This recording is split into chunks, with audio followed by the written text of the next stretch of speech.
सरकार ये भी डिसाइड करेगी कि आप मरिएगा कैसे। मारे के बाद तो वही है, आपको किसने कहा कि खेती पैसे के लिए होती है?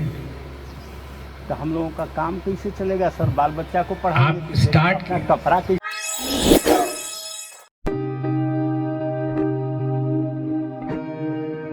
आज के दिन जो है सो हम पूर्व डीजीपी अभयानंद सर और मैम ऋचा रंजन के साथ हैं और आज बहुत ही विशाल एक कृषक जो है सो संवाद होने वाला है और उसमें ऑर्गेनिक खेती को लेके पहल करने वाले हैं हम लोग। तो आज आपको हम दिखाते हैं, ये देखिए अभी हम खेतों में पहुंचे हुए हैं और यहाँ ऑर्गेनिक खेती की जा रही है और इस इवेंट के बारे में हम आपको दिखाएंगे। एक नई शुरुआत है, एक नई पहल है लोगों के लिए कि जो इतना उर्वरक और इतना जो है सो कीटनाशक जो यूज किया जा रहा है आज के समय में, उसको जो है सो कम किया जाए, उसको बंद किया जाए पूरी तरह से। और जो अलग अलग तरह की बीमारी हो रहे हैं लोगों को, ना कि सिर्फ शारीरिक रूप से बल्कि मानसिक रूप से भी लोग बीमार हो रहे हैं इस तरह के फसल का खाना खा के। तो आज इस पहल के बारे में हम आपको इवेंट में ले चलते हैं।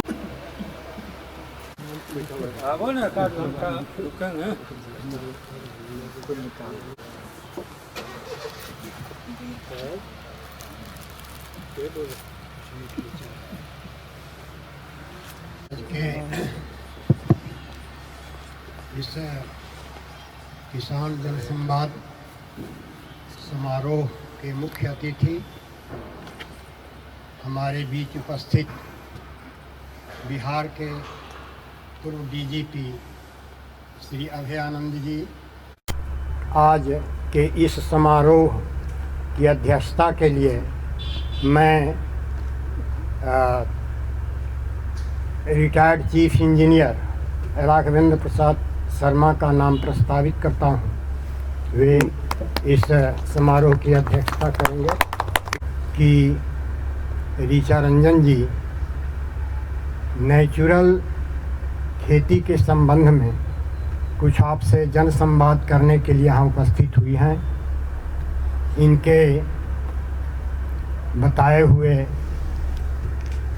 मार्गदर्शन किए हुए खेती के संबंध में बातों पर हम लोग गौर करेंगे और आज के इस किसान जन संवाद में होने वाली बातों का मुख्य रूप से उल्लेख करेंगे। इस क्षेत्र के जितने भी किसान बंधु आए हुए हैं उन सबों का मैं आभारी हूँ। लेकिन हमारे पूर्वज कैसे रहते थे, हो सकता है कि उसके विषय में भी ज्ञान भी हो जो उनको शायद नहीं पता होगा। उस समय के लोग बताते थे कि ये करो, अब वो इलेक्ट्रॉन है उसमें कि प्रोटॉन है ये नहीं जानते होंगे। तो इसने शुरू की अपनी पढ़ाई और जो उसकी ज़िंदगी में बदलाव आया, मैंने पाया कि चेंजेस हुए। मैंने भी शुरू किया अपनी ज़िंदगी में बदलाव।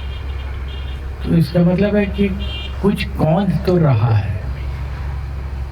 क्या कौंध रहा है, आपके मन में क्या प्रश्न है, ये हमने ये संवाद इसी के लिए आपसे अनुरोध किया था हरिओम जी से, और उन्होंने फिर आप लोगों तक अपनी संवाद पहुंचाई है, मेरी बात पहुंचाई। मैं चाहूँगा कि संवाद हो, आप प्रश्न पूछिए, केवल हम आपको अपने तजुर्बे से बता सकते हैं। अपने बीच उपस्थित ऋचा रंजन जी से आग्रह करूँगा कि वे हम लोगों को मार्गदर्शन करेंगी। ये मेरी अपनी यात्रा रही है पिछले कुछ वर्षों की। पहले तो समझने की यात्रा थी, उसके बाद बदलाव शुरू किए मैंने, और करते करते कहीं ना कहीं मुझे लगा कि हम एक ऐसी दुनिया की रचना कर रहे हैं जहाँ हमारा एक ही उद्देश्य है, वो पैसा। तो कहीं ऐसा नहीं हो जाए कि हमारे पास केवल पैसा ही बच जाए, ना खाने को खाना हो, ना हवा हो, ना पानी हो, ना मिट्टी हो। जैसा कि आज हम देख रहे हैं, हमारे पास बीज नहीं है, हमारे पास पानी नहीं है, हवा नहीं है, मिट्टी नहीं है, कुछ भी नहीं है जो हमें जीने के लिए चाहिए। शहरों में तो बिल्कुल ही नहीं है, गाँव में भी अब प्रायः विलुप्त हो रहे हैं, देसी गाय नहीं है। तो पैसा रहेगा तो भी हम ये चीज़ें कहाँ से लाएंगे जब बचेगा ही नहीं। तो ये कहीं ना कहीं हमारे भी अस्तित्व पर एक प्रश्न चिन्ह उठते जा रहा है, और शहर में रहकर इसका ज़्यादा आभास हो सकता है। गांव में भी थोड़ा कम आभास है इन चीज़ों का, क्योंकि गांव में फिर भी उपलब्ध हैं ये चीज़ें, लेकिन वो समय आ जाए उससे पहले हम सचेत हो जाएं और जो भी कर सकें इसको बचाने के लिए कर पाएँ। उसके लिए ये प्रयास शुरू किया था मैंने, उस पर मैं थोड़ी बात करूँगी। जो मुझे अपनी थोड़ी जो स्वास्थ्य समस्याएं थी, छोटी मोटी थी, सर दर्द, पेट दर्द, बार बार सर्दी होना, कुछ इसका इलाज नहीं होता। इसका कारण भी मुश्किल से पता चल पाता है, कुछ पता भी नहीं चल पाता है। डॉक्टर्स कहते हैं आप एंटी एलर्जी खा लीजिए, एंटीबायोटिक खा लीजिए, पेन किलर खा लीजिए, बार बार खाते रहिए, एंटासिड खा लीजिए, गैस की गोली खा लीजिए, कुछ भी ऐसा खा लीजिए जो आपको थोड़ा टेम्पररी रिलीफ दे दे, लेकिन वो बार बार होता है। तो आखिर क्यों होता है? और फिर आगे चलकर वो बड़ी बीमारी हो जाती है। कई बार हमारी जान भी चली जाती है। और आज इतने बड़े बड़े अस्पताल हैं, इतनी स्वास्थ्य सुविधाएं हैं, लेकिन कुछ हमें हल नहीं मिल पाता है। पैसे खर्च होते हैं पर स्वास्थ्य, प्रसन्नता और इम्यूनिटी हमें नहीं मिल पाता है। तो इन सब का जब मैंने इन सब के बारे में पढ़ना समझना शुरू किया, तो एक चीज़ जो मुझे समझ में आई, जो मूल में हम एक गलती कर रहे हैं, अगर हम सब अपने बड़े बुजुर्ग से पूछे जो जिन्होंने 1970 के पहले की खेती देखी है, जीवन शैली जिन्होंने देखा है, 1970 इसलिए क्योंकि 1970 के बाद अधिकांश रूप से हमारी खेती का औद्योगिकीकरण हो चुका है। 70-80 के आसपास हर गांव का अलग समय रहा है, पर 70 से 80 के बीच में। तो 70 के पहले जिन्होंने खेती देखी है वो बता पाएंगे आपको कि गेहूं हमारा मुख्य भोजन कभी नहीं था। गेहूं की खेती भी बहुत कम हुआ करती थी। मुख्य भोजन में चावल, जो देसी चावल होते थे वो थे, जो मोटे अनाज होते थे जैसे मरुआ है, जोन्हारी है, चीना, सामा, कोदो, कुटकी, हर जगह के अपने मोटे अनाज हुआ करते थे। तो ये सब से हमने अचानक से एकदम से बदलकर गेहूं खाना प्रारंभ किया। जो पहले की खेती होती थी उसमें उसका उद्देश्य होता था कि हम अपने स्वास्थ्य के लिए उस खेती को करें, अपने स्वास्थ्य, अपने परिवार के स्वास्थ्य और प्रसन्नता के लिए। जो सबसे अच्छा जो अनाज रहता था उसको लोग बीहन रखा करते थे, जो उसके बाद रहता था उसको लोग अपने परिवार को खिलाते थे, और फिर बचा तो उसको या तो बार्टर करते थे, एक्सचेंज करते थे, या बेचते होंगे। आज उसके बिल्कुल विपरीत जो सबसे अच्छा रहता है उसको हम बेचकर पैसा ले आते हैं, और फिर जो जहरीला भोजन उपजाया जा रहा है उसको जाके खरीद के अपने बच्चों को खिलाते हैं। तो हम एकदम से 70-80 के आसपास हमने खेती के मायने को ही बिल्कुल बदल दिया। उसका जो सबसे बड़ा दुष्परिणाम है वो रहा है कि हमारा बीहन खत्म होता जा रहा है। तो जो हमारे बीज होते थे, जिनको हमारे पूर्वज बहुत ही मन से और बहुत जतन से उसको संजोते आए थे, क्योंकि जो सबसे अच्छा पैदावार था उसको वो बीहन रखते थे। वो स्वयं भी उसको नहीं खाते थे, बीहन रख करके कि अगली पीढ़ी उसको खा सके, जो आने वाली पीढ़ियां हैं उसके लिए वो रखते थे। वो हमारा नष्ट होता गया, वो सबसे बड़ा दुष्परिणाम। बाकी तो है ही है कि आज हम देख रहे हैं गाँव में भी अब कैंसर, किडनी की समस्याएं, मानसिक समस्याएं बहुत आम हो गई हैं। जो कैंसर यदा कदा होता था, फिल्मों में भी एक आध किरदार को होता था, अब तो सर्दी खांसी की तरह होने लग गया है। घर में अब ये बीमारी आने लग गई है। तो उसको हमें समझना होगा। कुछ जगह में बहुत ही भयंकर ये बीमारी, जैसे पंजाब में तो अब कैंसर ट्रेन चलता है। जहाँ मैं रहती हूँ मुंबई में, वहाँ पे जो काम करने के लिए लोग विदर्भ, महाराष्ट्र में एक विदर्भ का एरिया है जहाँ पे बीटी कॉटन की खेती होती है, औद्योगिक खेती होती है। बीटी कॉटन एक जेनेटिकली मॉडिफाइड बीज है। लोग वहाँ अपनी पारंपरिक खेती छोड़ के उसकी खेती कुछ वर्ष पहले शुरू कर दी है। अब वहाँ ये स्थिति है कि जो मेल मेंबर्स हैं उनके दोनों किडनी फेलियर हो रहे हैं, दोनों किडनी जा रहे हैं, और जो फीमेल्स हैं वो फिर विवश हो जा रही हैं कि आकर के शहरों में काम करें, और जो मेल मेंबर्स बच भी रहे हैं तो उनकी मानसिक स्थिति बहुत ख़राब हो रही है। स्किज़ोफ्रेनिया एक बीमारी है, या मतलब बिल्कुल वो बहुत ही ख़राब स्थिति हो रही है। एक जो आम चीज़ मुझे दिख रहा है, जितना भी मैं गांव में बात कर रही हूँ या लोगों से संपर्क हो पा रहा है, या तो डायरेक्ट संपर्क या किसी के थ्रू, तो एक बात जो निकल के आ रही है कि गांव में लोग शारीरिक परिश्रम भी करने में अब असमर्थ हो रहे हैं। मैं गांव की विशेष बात कर रही हूँ, ऐसे नहीं कि शहर में लोग कर सकते हैं, शहर में तो नहीं ही कर पाते हैं, पर गांव में भी जो प्रकृति के जो करीब रह रहे हैं वो भी अब शारीरिक परिश्रम करने में असमर्थ हो रहे हैं, और मानसिक रूप से भी बहुत शांत नहीं रह पा रहे हैं। जहाँ अगर हम अपने बचपन का अगर याद कर पाएँ तो लोग प्रायः बहुत शांत रहा करते थे, बहुत जल्दी उत्तेजित नहीं हो जाया करते थे, या बहुत जल्दी वाद विवाद नहीं हुआ करता था परिवार में या समाज में। आज वो नहीं है, आज स्थिति वैसी नहीं है। आज दो लोग अगर बात कर रहे हैं तो विवाद होने के चांसेस कहीं अधिक हैं आज। तो हमारा मन भी बहुत अशांत हो रहा है, क्योंकि जैसा अन्न वैसा मन। छांदोग्य उपनिषद में भी कहा गया है, अन्नमयम ही सौम्य मनः। तो हम अगर हमारा जो अन्न है वो इतना हिंसात्मक रहेगा, जिसमें हम इतने तरह के रसायन डाल रहे हैं, कीटनाशक डाल रहे हैं, तो हमारा मन भी वैसा ही बनता जाएगा। केवल शरीर ही नहीं, मन भी वैसा ही हो जाएगा जो आज हम देख रहे हैं। तो इससे ना केवल हमें शारीरिक समस्याएं हो रही हैं या मानसिक समस्याएं हो रही हैं, इससे सामाजिक समस्याएं भी उत्पन्न हो रही हैं, पारिवारिक समस्याएं भी उत्पन्न हो रही हैं। आज जो परिवार में क्लेश हो रहा है, परिवार में लोग एक दूसरे से बात नहीं कर पा रहे हैं, समाज में लोग एक दूसरे से बात नहीं कर पा रहे हैं, बहुत तरह के परेशानियां आ रही हैं। कुछ गांव के लोग मिले, वो कह रहे थे कि अभी किसी से भी बात करने जाए तो पता चलेगा कि 1 घंटे में लोग कोर्ट पहुंच गए। तो अब ऐसी स्थिति हो रही है। तो ऐसा नहीं है कि क्या बदल रहा है, वो हम ही बदल रहे हैं, क्योंकि हमारा खान पान बदल रहा है। हम सुबह से ही रसायन अपने मुंह में डाल रहे हैं। ये जो हमारा ओरल कैविटी है, यहाँ पे ब्लड में एब्जॉर्प्शन बहुत हाई होता है, तो जो हम रसायन डाल रहे हैं सुबह से अपने मुंह में, वो यहाँ तो बिल्कुल ही वो डायरेक्ट ब्लड में जा रहा है। तो अन्न की महत्ता को समझना होगा। जो हमारे पूर्वज क्यों इतने जतन से बीहन रखते थे, बिना रसायनों के खेती क्यों किया करते थे, क्यों जो सबसे अच्छा पैदावार होता था उसको बीहन रखते थे। वो जानते थे, वो समझते थे कि इसकी महत्ता क्या है। अगर ये बीहन नहीं रहेगा तो आने वाली पीढ़ियां नहीं रहेंगी। आज हम उस बीहन को नहीं समझ पा रहे हैं। आज हम बाजार से जाके बीज ले आ रहे हैं, वो बीज कैसे बना है, क्या बना है, हमें नहीं पता है। वो बीज के साथ हमें रसायन लाने पड़ते हैं, हम बिना सोचे समझे रसायन भी डाल रहे हैं, सुबह से शाम हम रसायन डाल रहे हैं। तो हम ये आज हमें उससे तो जो परेशानी हो रही है, पर जो आने वाली पीढ़ियां हैं उनको क्या परेशानी होगी वो नहीं समझ पा रहे हैं।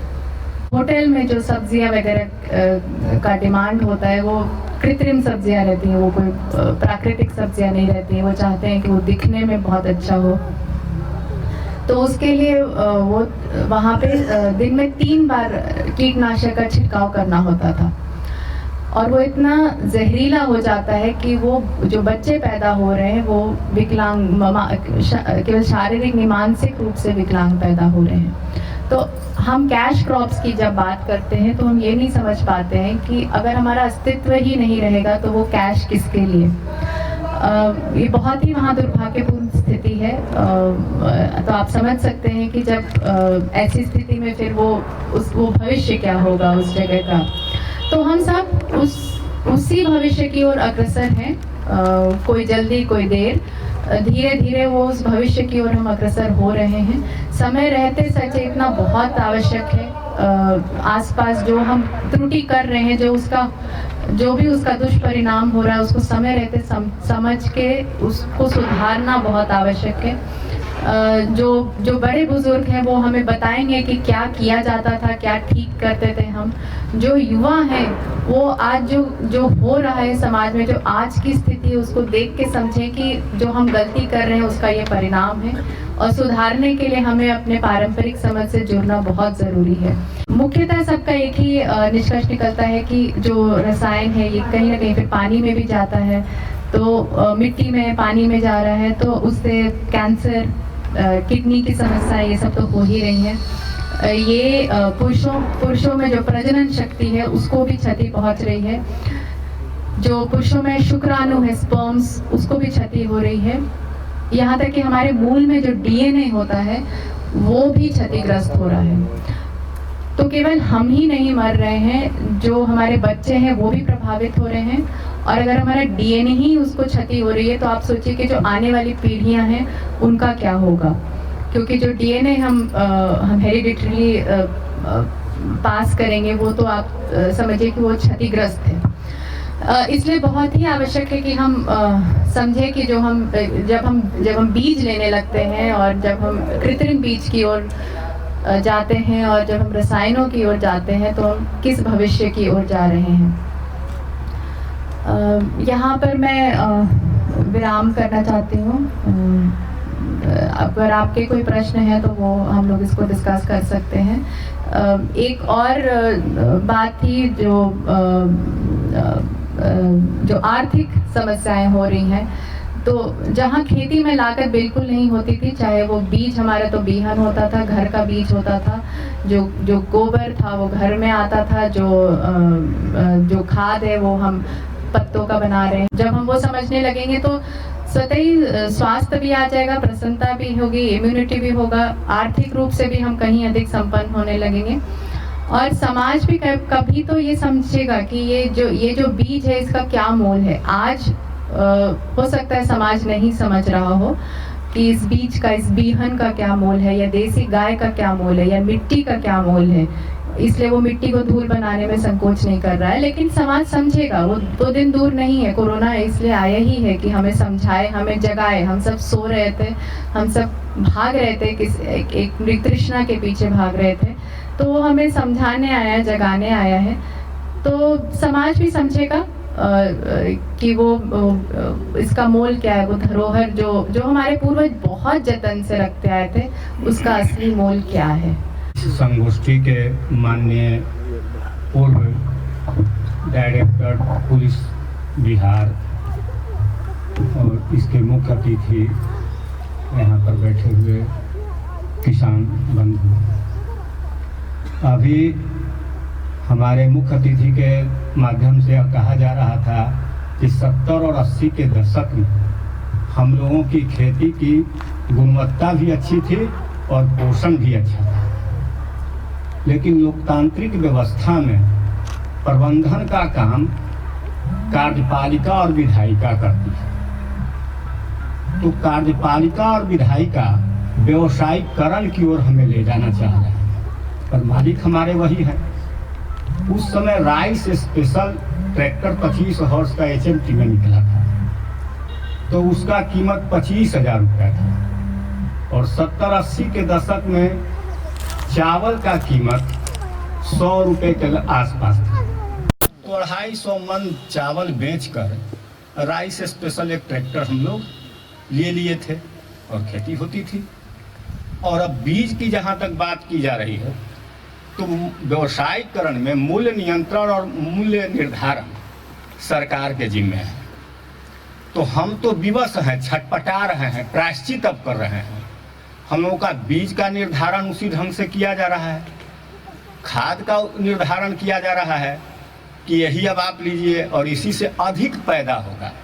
हमारा मूल्य कैसे अधिक होगा, जिससे हमारा जो स्तर था जीवन जीने का, वो जो हम घटते चल जा रहे हैं, या उसके छटपटाहट में अधिक उत्पादन करने के लिए रासायनिक प्रयोग कर रहे हैं।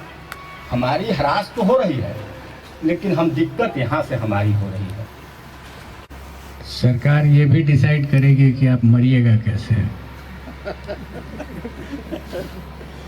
मारे के बाद तो वही है।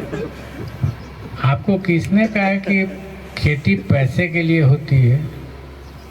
तो हम लोगों का काम कैसे चलेगा सर? बाल बच्चा को आप पढ़ाएंगे, स्टार्ट कपड़ा कैसे रखेंगे? जीवन स्तर का जो लेवल है होगा उसको हम कैसे बढ़ाएंगे इस दौर में? वो दिन तो जी 4 आना में या 2 रुपया में मजदूर मिलता था, उसके रेशियो में हमारे खेत का चावल का पहले इस बात पर ध्यान दीजिए कि पहले हम जिंदा रहेंगे कि पहले पैसा कमा लेंगे। हम लोग तो प्रायश्चित में हो गए हुजूर। हाँ, तो प्रायश्चित कीजिए बैठ के। प्रायश्चित यही होगा कि पुरानी पद्धति पर लौटने का प्रयास कीजिए, यही प्रायश्चित है। जी। प्रायश्चित करने का एक तरीका होता है ना कि आदमी थोड़ा गुमसुम हो जाता है, बैठ जाता है कहीं, तो आप भी गुमसुम हो जाइए, बैठिए, सोचिए कि अब क्या करना चाहिए। और हमको अगर प्रायश्चित करना होगा जो हम कर रहे हैं, तो हम तो नहीं पूछने गए किसी से कि हमारा ब्लड प्रेशर हाई है तो हम कौन दवाई खाएं।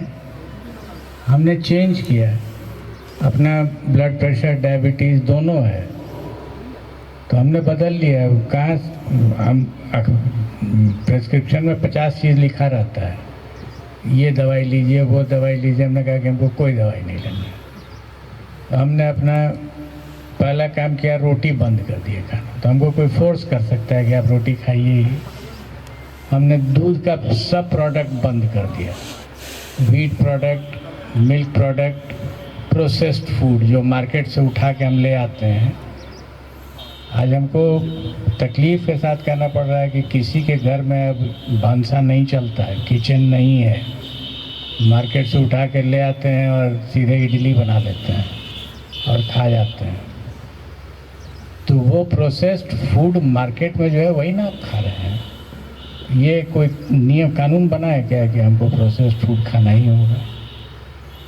हम तो छोड़ दिए खाना, और हम आपको बता रहे हैं कि I am feeling much better. ये करीब 1-1.5 साल से हमने मड़ुआ शुरू किया खाना, ज्वार बाजरा। उसके पहले चावल पर हम आए थे, रोटी छोड़ के चावल पर आए, फिर और पढ़े और समझे। मड़ुआ अब हमने अपने गांव में उपजाना शुरू किया अपने लिए, और जो हम कर रहे हैं अपने गांव में हम आपको बता रहे हैं। हम नहीं कहते हैं कि आप भी कीजिए, उसको आप प्रयोग करके देख लीजिए, अपने लिए और अपने परिवार के लिए। वास जी की बात और कुछ कहना चाहूँगा। उससे पहले जिस रागी की चर्चा हमारे डीजीपी साहब कर रहे थे या ऋचा ने की है, मैं बताऊं कि आज से 15 साल पहले हमारे ही परिवार में एक बच्चे को अमेरिका के डॉक्टर ने कहा कि आप इसको रागी खिलाइए। हमको डिमांड आया रागी का। अब रागी का तो हम जानते नहीं थे, हम लोग तो जानते थे कि मड़ुआ। फिर हम पूछे कि बोटेनिकल नाम बताइए या देहाती नाम बताइए, तो हमको हुआ कि नहीं, मड़ुआ हमको चाहिए। मड़ुआ खोजने के लिए हमको 3 दिन हम दौड़ना पड़ा, और तब जा कर के हमारे बगल में सेलगढ़ एक बस्ती है, वहाँ मड़ुआ कट रहा था। वहाँ से हम मड़ुआ निकाले और हम अमेरिका के भेजे। जहाँ तक व्यवसायिक खेती की बात है, तो सुभाष जी आज के डेट में जो रागी की बात हो रही है या चिन्ना की बात हो रही है, आप इतना विश्वास कीजिए कि जितना उसका आज मार्केट है, आपका धान और गेहूं का नहीं है। और इसका प्रमाण मैं आपको दे रहा हूं। मैं खुद हूं, पिछले साल चिन्ना हमने 90 रुपए केजी बीज खरीदा। चूंकि 3 महीना हमारा खेत परित रहता था, वहाँ ट्यूबवेल था, हम सोचे कि परित क्यों रहे, कुछ लगा दो। हमने चिन्ना लगाया, चिन्ना उपजाया। आज चिन्ना हम खुद अपने बीज के लिए 60 केजी रख कर करके और 15,000 का हमने चिन्ना बेचा 1 एकड़ में। क्या हमको धान और गेहूं से मिलेगा? कोई मार्केट हमको खोजने की जरूरत नहीं पड़ी। और आपका रागी और चिन्ना, ये दोनों जो है आपको न तो धान को बाधित कर रहा है, न मसूर को बाधित कर रहा है, न आपको चना को बाधित कर रहा है, न गेहूं को बाधित कर रहा है। कहीं बाधित नहीं कर रहा है। ये 2 फसल हम आराम से ले सकते हैं बंद खाली पीरियड में। रहा सामा की बात, तो अभी 4 दिन पहले हमारे पास फोटो भेजा गया है सामा का। सामा कुछ बाहर का नहीं है। सामा घास अपने यहाँ जो होता है वही घास है, उसका फल तोड़िए ना। सामा घास अपने खेत में होता है, पूरा होता है। उसको पकने दीजिए और उसके फल को तोड़ करके उसको खाइए। हमारे पास उसका फोटो आया, कहीं तो हमारे खेत का सामा घास है, तो हमको इसका फल चाहिए। तो अब अगले सीजन मिलेगा, इस सीजन में थोड़े ना मिलेगा। तो सामा घास जो है, सामा जो है वो अपने खेत में जो सामा घास होता है वही है, और वो बिना मेहनत का मिलने वाला है। तो तो प्राकृतिक चीज पर हमको अंततः जाना पड़ेगा, चाहे हम जिस रूप में जाएं। हम भी खेती में नए नए चीजों का प्रयोग किए हैं, जैसे काला चावल आप लोग भी देखे होंगे यूट्यूब पर। हमको लगता है कि आरोपुर में भी एक दो किसान किए हैं, हम रहे यहाँ से बीज ला करके, लेकिन मार्केट यहाँ नहीं है। हम लाए जरूर, उपजाए जरूर, लेकिन मार्केट नहीं है। उसी तरह से काला गेहूँ, कहने में हम कोई झिझक नहीं है, काला गेहूँ खाने के मामले में हमारे सामान्य गेहूँ से बहुत बेहतर है, सुपाच्य है। एक्चुअली सर वो नाभी का रिसर्च है काला गेहूँ, मोहाली का, और इतनी सुपाच्य है कि हद से ज़्यादा। उसका मार्केट अभी नहीं है, लेकिन कम से कम बढ़िया खाने के लिए हम उपजा तो सकते हैं। आज आपको बताएं कि पूरे बिहार में लगभग 4 मीट्रिक टन उसकी बीज की सप्लाई हुआ है, और हर जिले में करीब करीब उसकी खेती इस साल शुरू हो गए हैं। तो अपने खाने के लिए कम से कम बढ़िया उपजाइए, बेचने के लिए बाकी उपजाइए ना, आपको कहाँ कोई रोक रहा है। मड़ुआ में न फर्टिलाइजर लगा, टाड़ पर होता है, पानी भी नहीं है। क्या हुआ जी? ठीक। तो और आपको अंदाज है उसका प्रति किलो क्या रेट है अभी मड़ुआ का? आपको सुनने में बहुत अजीब लग रहा होगा, और आप लोग आइएगा मड़ुआ पर, आइएगा 10 साल के बाद आइएगा जब वो बर्बाद हो गया रहेगा। अभी आप गेहूं में बर्बादी के एंड पर हैं। जब गेहूं छोड़ करके आइएगा, जिस चीज़ पर आइएगा मड़ुआ पर ही, उस समय तक वो भी बर्बाद हो गया रहेगा और आपको कुछ नहीं मिलने वाला। इस अक्लमंद वही लोग होते हैं जो 10 साल आगे देख लेते हैं कि क्या होने वाला। रेट बताइए। 80 रुपये किलो, 100 रुपये किलो। कि अगर बैठे रहिएगा तो समय निकल जाएगा। तो एक तैयारी कीजिए कि एक ही बीघा सही, पहला साल में एक प्रयास कीजिए कि मड़ुआ उपजाना है और मड़ुआ की रोटी खानी है। ये स्टेट में मड़ुआ ही होता था, ज्वार बाजरा ज़्यादा पंजाब की तरफ होता है, पंजाब हरियाणा का।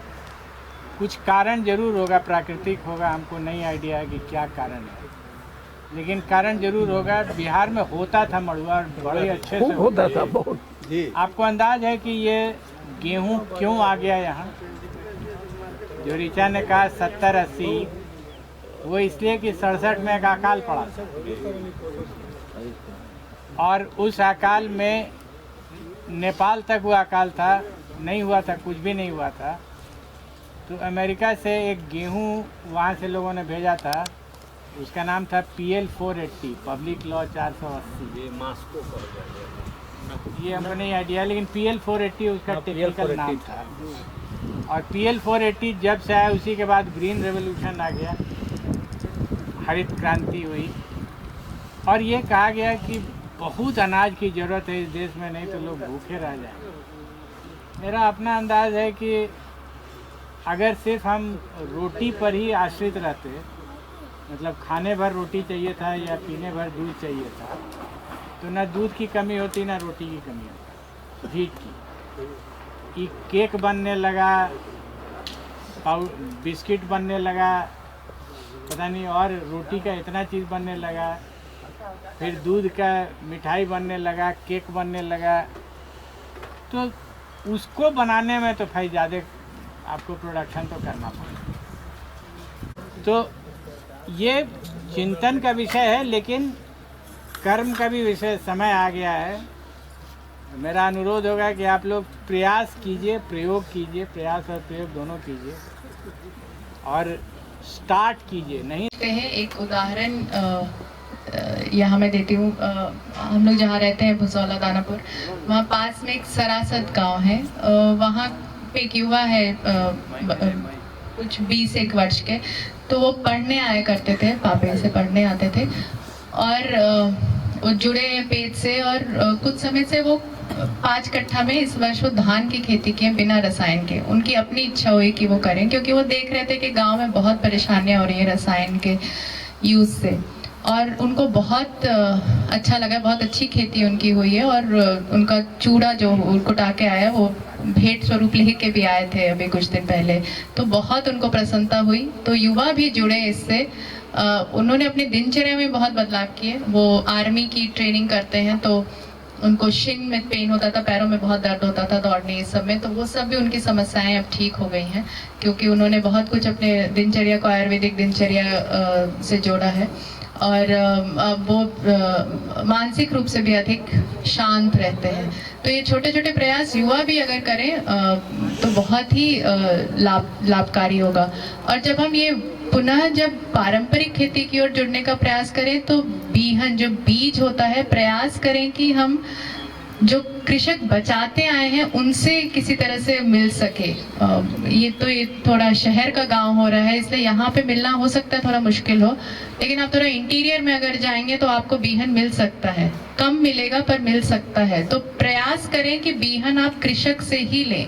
अगर हम बाजार से ले रहे हैं तो फिर हमें नहीं पता कि वो बीहन कितना प्राकृतिक है, क्योंकि अब मिलेट्स, जो मोटे अनाज की बात हो रही है, वो मिलेट्स भी अब कृत्रिम बनाए जा रहे हैं। तो प्रयास जरूर करें कि कृषक से ही बीहन लें, ताकि पक्का रहे कि वो बीहन प्राकृतिक ही है। बिल्कुल नहीं मिले तब दूसरी बात है, फिर आप देखें कोई और उसका तरीका मिलने का। गाय भी जितना हो सके स्थानीय देसी गाय का ही संरक्षण करने का प्रयास करें। जैसे कि गया में हमने प्रयास किया, जो हमारा पैतृक गांव है, वहाँ हमने प्रयास किया। तो वहाँ पर कोई बता भी रहे थे कि झारखंड में जो पहाड़ों पे गाय होते हैं तो वो अभी उपलब्ध हैं। तो वहाँ के वही देसी, वहाँ के वही स्थानीय गाय होते थे, तो उन्हीं के संरक्षण का वहाँ हम प्रयास कर रहे हैं। हर जगह की अपनी स्थानीय गाय होती है, तो गाय भी आप अपनी स्थानीय जो देसी गाय हैं उनको प्रयास करें। इक्का दुक्का कहीं मिल जाएंगी, अभी भी जंगलों में शायद मिल जाए आपको, तो उनको वापस से लाएं। समय लगेगा, पर जो स्थानीय है उसको वापस संरक्षण करने का प्रयास करें। ये नहीं सोचे कि अभी इससे हमें क्या मिल रहा है, आप सोचे कि ये बच्चों के लिए है, आने वाली पीढ़ियों के लिए है, क्योंकि हमें ये सब पूर्वज दे कर गए थे। हमें ऐसे ही छोड़कर नहीं चले गए थे कि ना बीहन था, ना देसी गाय था, ना मिट्टी था, ना जल था, ना वायु था, सब कुछ था हमारे पास। आज जैसे हम शादी होती है तो बच्चों को एक पतला सा सोने का चेन भी देते हैं, तो हम चाहते हैं कि बच्चे बहुत सहेज के रखें और फिर अपनी अगली पीढ़ी को दें। तो वैसे ही ये पूरा जल, वायु, मिट्टी सब कुछ हमें दे कर गए थे पूर्वज, जो बीहन, देसी गाय सब दे कर गए थे। अगर हम नष्ट कर दिए तो हमने वो गलती की है, तो वापस उसको ठीक कैसे करना वो हमें ही समझना है। ऐसा नहीं हो कि हम सिर्फ पैसे ही छोड़ के चले जाएं, बाकी कुछ नहीं रहे, ना उनके खाने के लिए, ना पीने के लिए, ना हवा, ना मिट्टी, कुछ भी नहीं बचेगा।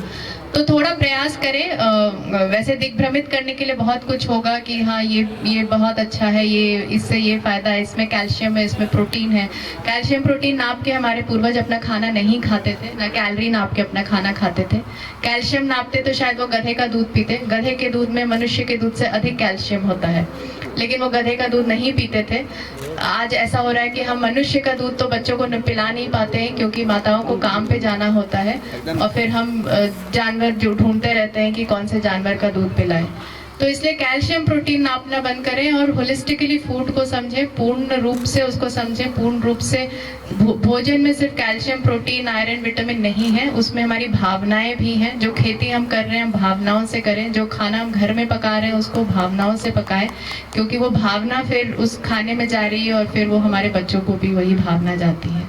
तो इसको उस तरह से देखें, एक थोड़ा नजरिया बदलने का प्रयास करें, क्योंकि प्रचार प्रसार तंत्र पहले भी था, अब भी है, आगे भी रहेगा। हमारे पूर्वज दिग्भ्रमित नहीं हुए थे, हम हो गए हैं, लेकिन वापस अगर हमें सब ठीक करना है तो हमें समझना होगा कि क्या चीज़ हमें भटका रहा है और क्या चीज़ हमें सही रास्ता क्या है, वो हमें ही चुनना होगा। नमस्कार। माननीय अतिथिगण, हमारे गार्जियन तुल्य सभी लोगों को मेरा नमस्कार। मैं दुल्हिन बाजार प्रखंड से चल करके यहाँ पे आया। मैं सुना कि यहाँ पे किसान संवाद होने वाला है। ऐसे मैं 4/2016 से ऑर्गेनिक फार्मिंग के तहत मैं प्रयास कर रहा हूँ। जब मैं शुरू किया था तो हमको लोग गांव में पागल कहते थे कि घास फूस खोजते चलता है, ये पागल हो गया है। तो मैं अच्छा बोलिए, ऐसे बोलो। तो मैं इसके तहत मैं बताना चाहूँगा 2016 से मैं एक Ghaziabad research centre national organic farming centre वहाँ के डॉक्टर थे डॉक्टर कृष्ण चंद्रा, जो मैम अभी बात कर रही हैं आपकी गाय गोबर इससे खेती हो सकती है। उन्होंने एक ऐसा ही प्रोडक्ट दिया किसानों को जो जानवर या देसी गाय नहीं पाल सकते हैं वो भी खेती कर सकते हैं, वो ऑर्गेनिक कर सकते हैं। जैसे देसी गाय का गोबर का बैक्टीरिया निकाल करके उन्होंने मल्टीप्लाई तरीके करने का फॉर्मूला बना दिया, जिसका नाम है वेस्ट डिकम्पोजर। प्योर ऑर्गेनिक है, देसी गाय के गोबर के बैक्टीरिया से बना है। और मैं 2016 से कर रहा हूं। जैसे सर अभी बोले थे कि आप, चंद्रिका बाबू का प्रश्न था कि आप किसानों को इतना मतलब पेपर वर्क कर करके दिए और गए, आप क्यों गए? आप ये भी किया तो आप गए, आपका कोई सुना नहीं वहाँ पे। तो हम सही में सर का कहना हम सही है, आप क्यों जाते हैं? हम क्यों जाएं? जब हम में प्रतिभा है और हुनर है तो लोग खुद आएंगे हमारे यहाँ, ना कि हम जाएंगे। हम अपनी प्रतिभा को दुनिया के पटल पे दिखाएंगे कि हम में गट्स है, हमें पैदा कर सकते हैं और ऑर्गेनिक रूप से। जैसे आज के डेट में मेरा गांव देश का पहला न्यूट्रिशनल विलेज बन चुका है, जो माननीय कृषि मंत्री डॉक्टर प्रेम कुमार आकर के दुल्हिन बाजार प्रखंड में कुकरी बिघा गांव को घोषित करके गए। वहां पे बहुत अतिथिगण गए, चर्चा भी हुई। तो मैं यही प्रयास करता हूं मैम, और सर से मेरा आग्रह है कि इस मुहिम को थोड़ा चालू है, मुहिम को आगे बढ़ाया जाए। और मैं इसी के तहत बहुत सारा प्रयास कर रहा हूं। जैसे सर के पास से मैं गिरी सर के पास से एक ब्लैक गेहूं ले गया, ऑर्गेनिक उगा करके उसको बीज में 12,500 का क्विंटल बेचा मैं। तो लोग कहते हैं कि मार्केट नहीं है। मार्केट कैसे नहीं है? आप पहले शुद्ध उगाइए और उसके प्रति विश्वास जगाइए। मेरा गेहूं का सीड मोतिहारी, किशनगंज, कटिहार, पूर्णिया तक गया, क्यों नहीं बिका? तो शुद्ध उगा करके दिया। और प्लस मेरा यही मुहिम रहता है, सर से मेरा आग्रह भी है। मैं अभी बोला भी कि थोड़ा मेरे क्षेत्र में भी एक प्रोग्राम हो जाता तो ठीक रहता। ऐसे मैं बैकवर्ड क्लास से आता हूँ, हमारे गांव में वो उतने जागरूक किसान हैं नहीं लोग। नहीं, जातिवाद नहीं, मैं अपना खुलकर बोलने की आजादी है तो बोल सकता हूँ, इसमें किसी तरह का कोई नाम नहीं ले रहा हूँ। तो होता ये है सर कि क्या होता है, अगर आप पढ़ते हैं तो आपका पैर खींचा जाता है। अगर मैं कोई प्रोग्राम करवाने लगूं ना, तो सर का मैं प्रोग्राम ले सकता था अपने गांव में, मगर नहीं ले रहा हूं। मैं काब का नाम ले रहा हूं। वहां पे कुछ हमारे मित्रगण हैं, मैं वहां पे प्रोग्राम ले सकता हूं उनसे राय लेकर के। इसलिए कि मैं अपने गांव में करवाऊंगा तो वो लोग का मानसिकता थोड़ा दूसरा है मेरे प्रति। वो लोग खुद कहते हैं कि साला क्या क्या करता है, इसका पैर खींचो, बस यही है। तो मैं सर यही कहूंगा। और अभी मेरा प्रोग्राम देख लीजिए सर, मेरे एक अकेले किसान के मेहनत के दम पे मिलिंडा फाउंडेशन वहां पे 60 क्विंटल बीज दी है जिंक बायो 45, जो जिंक युक्त गेहूं है, जो कुपोषण दूर करने में सक्षम है। उसकी खेती फ्री में मिली बीज, मैं किसानों को दिया, बोला ऑर्गेनिक लगाना है, इसमें केमिकल नहीं देना है। तो सरसों की खली, वेस्ट डिकम्पोजर और कुछ प्रोडक्ट है जो कंपनी बनाती, जैसे उत्तराखंड की एक कंपनी आई थी मंत्री जी के उद्घाटन के समय में ही, लहर कंपनी है, वो दिया। मैं बोला इससे लगाइए और इसको उगा करके फिर वही कंपनी ले लेगी गेहूं को जो जिंक युक्त है कुपोषण दूर करने के लिए। उसका अच्छा रेट भी मिल रहा है। मैं किसानों को बोला कि ज्यादा नहीं, 1-1 बीघा 1.5 बीघा प्रयास करके देखिए। तो मैं इसी तहत कहना चाहूंगा कि थोड़ा प्रयास करने में कोई हर्ज नहीं है, ज्यादा से नहीं ऑर्गेनिक स्टार्ट कीजिए, थोड़ा बहुत करके 10 कट्ठा 5 कट्ठा से चलिए। और जहां तक खाद बनाने का प्रश्न है, कोई कहते हैं कि बिना केमिकल का खेती नहीं होगा, तो मैं उन किसान को चैलेंज कर सकता हूं, कारण कि मैं करके देख चुका हूं और मैं उतना क्षमता रखता हूं कि आपके बंजर जमीन में फूल खिलाकर दिखा सकता हूं। अगर आप मेरा चैलेंज ले सकते हैं तो मेरे घर पे भी आ सकते हैं, किसी तरह का कोई प्रॉब्लम नहीं है। फ्री में एडवाइस देता हूं। अभी मैं एक गेहूं सर, जैसे बोल रहे थे कि पुराना बीज को मैम बोली कि उसको विकसित किया जाए, लाया जाए। एक गेहूं के विषय में हमको पता चला जो हड़प्पा संस्कृति से ताल्लुक रखता है, वो गेहूं जिसका नाम है पैगंबरी। पैगंबरी हीरा मोती या सोना मोती के नाम से जाना जाता है। उसका वैज्ञानिक प्रमाणित भी हो चुका है कि बहुत पहले का ये गेहूं है। हरित क्रांति 1952 से बहुत पहले उगाया जाता था सिंधु घाटी में, मगर वो खत्म हो गया था। मगर कैसे कैसे करके बचा के रखे थे, उसको मैं मंगाया 10 केजी बीज, विश्वास करके इस बार लगाया हूँ। गेहूं देखने के बाद अचरज होता है, वो सेम टू सेम जो जिनोरा या मसूरिया का बीज देखे हैं ना, सेम वैसा ही है, गोल छोटा सा। तो मैं इस बार मैम, ऐसे तो मैं ऑर्गेनिक ही लगा रहा हूँ, पूरा 4 साल से प्रयास है। और जगत सर आए थे तो उनसे भी मैं प्रोग्राम किया। तो मैं यही कहना चाहूँगा कि इस तरह के प्रोग्रामों में थोड़ा ये भी चर्चा होना चाहिए। जरूरी नहीं है कि आपके पास 10 गाय है तभी आप ऑर्गेनिक खेती कर सकते हैं। अगर सक्षम नहीं है तो वेस्ट डिकम्पोजर पे आ जाइए, सबसे बेहतरीन विकल्प है, सेम टू सेम रिजल्ट देगा। ऑर्गेनिक कैसे खेती होगा, प्रश्न आता है, बहुत सारे किसानों के मन में उठ रहा होगा कि मेरे पास तो गाय है नहीं, मैम बोली देसी गाय तो कहाँ से लाएंगे। तो मैं बोलता हूँ वेस्ट डिकम्पोजर का कल्चर ड्रम में बनाइए, पानी और गुड़ से बनता है मल्टीप्लाई होकर के, उसको जमीन में बहाइए, पानी के साथ स्प्रे दीजिए, आपका ऑर्गेनिक कार्बन ऑटोमेटिक बढ़ना स्टार्ट हो जाएगा। और जब जमीन में ऑर्गेनिक कार्बन का मात्रा अधिक हो जाएगा, फर्टिलाइजर का जरूरत ही नहीं पड़ेगा। और आज भी जो हम खेती कर रहे हैं केमिकल डाल करके, तो हमारे खेत में ऑर्गेनिक कंटेंट है तभी कर रहे हैं। जिस दिन 0% हो जाएगा ऑर्गेनिक कार्बन, कितना भी खाद डाल दीजिए, यूरिया, DAP, MOP, कोई पढ़ा लिखा विद्वान हो बता सकता है खेती नहीं है, संभव होगा ही नहीं, फसल उगेगा ही नहीं। तो ऑर्गेनिक कार्बन बढ़ाने का सबसे अच्छा सोर्स है। जिनके पास नहीं व्यवस्था है वो डिकम्पोजर से बढ़ा सकते हैं। जैसे हमारे गिरी सर बर्मिंग कंपोस्ट करते हैं, बहुत अच्छा विकल्प है बर्मिंग कंपोस्ट।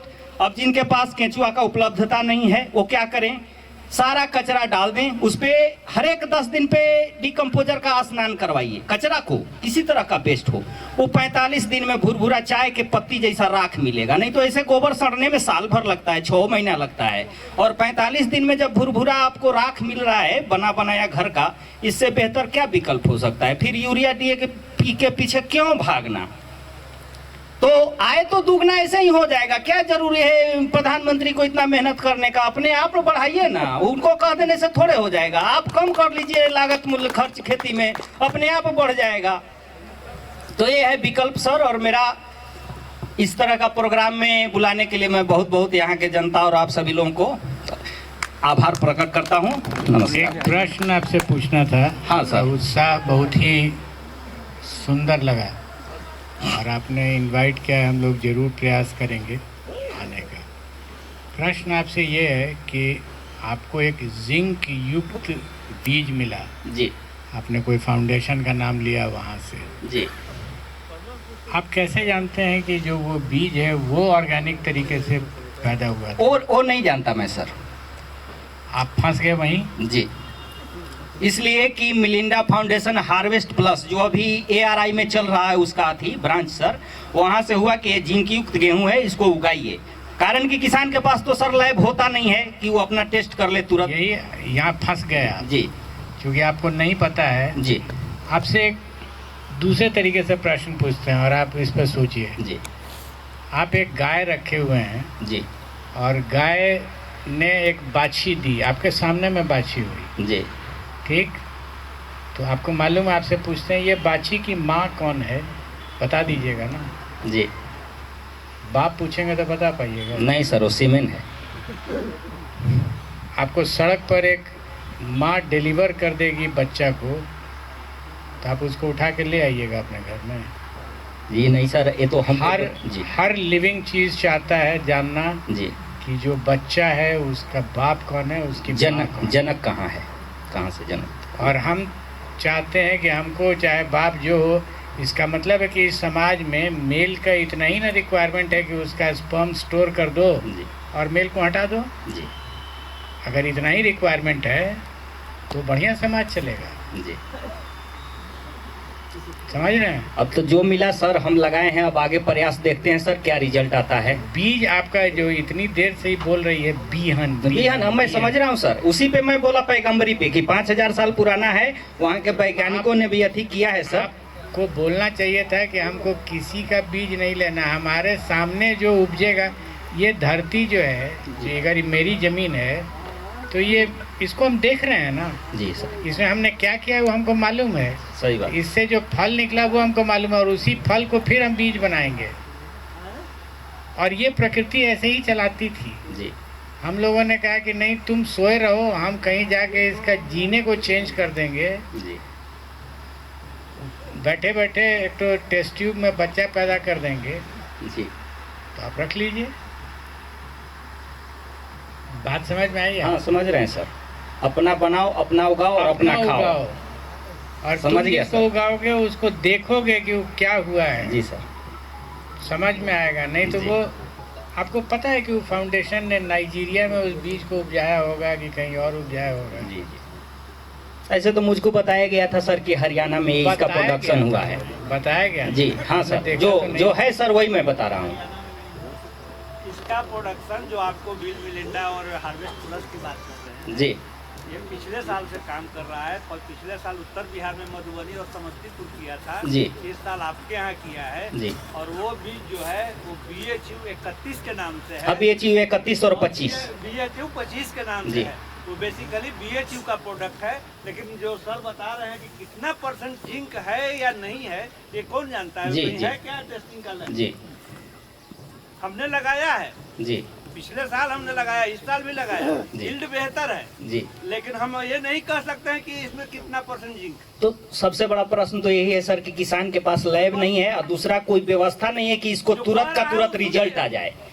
अगर किसान चाहे भी तो उस रिजल्ट नहीं ले का जो सकता लैब है। है उस पर भी हाँ, उस पे तो विश्वास है सर। आप जो बोल रहे हैं एकदम 100% सही है सर। इसलिए कि हम लोग, खासकर मैं किसान जो हूँ सर, जो बीज हमको अपना जो पसंद है कि ये बीज यील्ड अच्छा दे रहा है और इसका रिजल्ट भी अच्छा रहा है, उसको मैं बेचता नहीं सर, उसको संभाल के रखता हूँ। जैसे सर के पास से मैं ब्लैक गेहूं ले गया था, अभी भी मेरा एकदम जस का तस पड़ा है और उसका रिजल्ट में कोई कमी नहीं आ रहा है आप सर। खेती करते हैं तो गाय भी रखते हो? हाँ रखे हैं सर। आपसे एक छोटा सा ऑब्जर्वेशन हम बताते हैं, बताइएगा सही है कि गलत जी है। सर। एक विदेशी गाय को आप दूहना शुरू कीजिए और उसके बच्चे को सामने में रख दीजिए जी और 4 डंडा मारिए उस बच्चे को। जी गाय दूध देगी कि नहीं देगी? देगी सर। आप उसको देसी गाय बना करके और तब डंडा मारिए उसके बच्चे को। नहीं देगी सर। कुछ अंतर समझ में आया? जी सही बात है सर। कोई इमोशन नहीं है। नहीं, प्रयास तो है सर मेरा कि मैं इस पे आऊं, कारण कि मैं इस बार आपको एक दूसरी बात बताते जी हैं।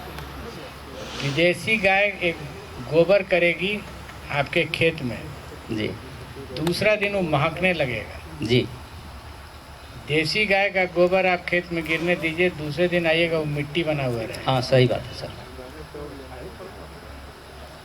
तीसरी बात बताते हैं, विदेशी गाय को आप एक जगह भोजन दीजिएगा, खाना दीजिएगा, इतना भारी शरीर होगा, चलेगी नहीं होगी। जी देसी गाय को आप 24 घंटा खुट्टा में नहीं बांध सकते। नहीं सर, वो कूदना चलने फाड़ना स्टार्ट कर जाएगी। देता है।